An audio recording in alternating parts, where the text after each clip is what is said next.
Hey everybody, happy Monday evening. This is going to be a reaction video to the first half of the Sixers against the Grizzlies.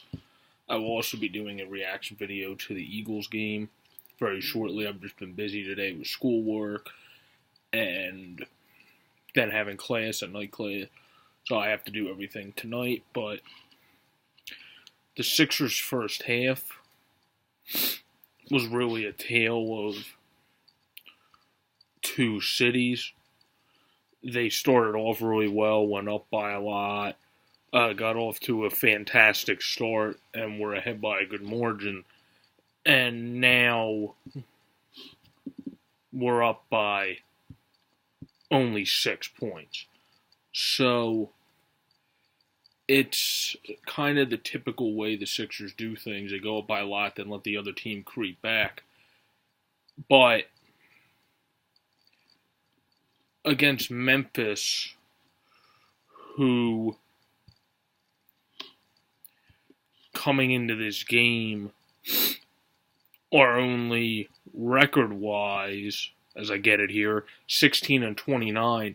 They're a team that should be a lot, but they have a lot more solid players on their team than their record gives off. But Michael Conley's been injured for a while now, so that factors into it as well. But this game, field goal percentages, they have a better one by 3%. It's 49-46. The biggest thing that's helping us is we're 8 of 14 from the three. Timothy Luwawu-Cabarrot is 5 of 7 and 5 of 6 from the three, which is uncharacteristic of him. He's really stepping up and playing great, which ironically enough is against a team that there's been very much mention of him possibly being traded in rumored trades for Tyreke Evans, who's on the other team, who's not playing a good game in his own right. Tyreek's playing with 8 points, 3 rebounds. So he's playing a decent game, but TLC is one of the prominent reasons. He's actually probably the main reason. If I had to make a number one reason, he would be the number one reason, shockingly enough, that we're up after the first half. The second reason would obviously be Covington's actually having a good game today. He's 2 for 3 from the three. He has 10 points and 2 rebounds, and then Joel has 6 points, 4 boards. Everyone was having a very good game early, but the offense was working very well together. Then all of a sudden, we made some bad plays, made some turnovers, took some bad shots, and we let it get close again. But the good thing is we're still up by 6, so therefore we still have a decent margin if we can come out in the second half as well as we did in the first, and we are a team that has struggled in the third quarter many times in the past, but of late, we actually have been performing better in the third and fourth quarter as we've been winning these games more recently to get into, I believe it is 6th now in the East. So, 7th in the East, right behind Indiana. And we've been winning these games by being able to hold on to leads more and persevering to win games through foul trouble, one guy not showing up as much, etc., etc. There's been everything. Been winning these games without Redick, who's one of our best 3-point, actually our best 3-point shooter statistically, and we've persevered through stuff to win some of these games.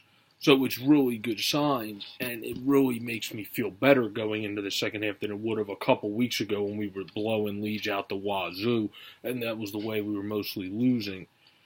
So I think as long as we come out, play tighter defense, keep scoring, TLC keeps providing that extra thump off the bench, that's a big key to teams that want to get far and say something, make a statement somewhere.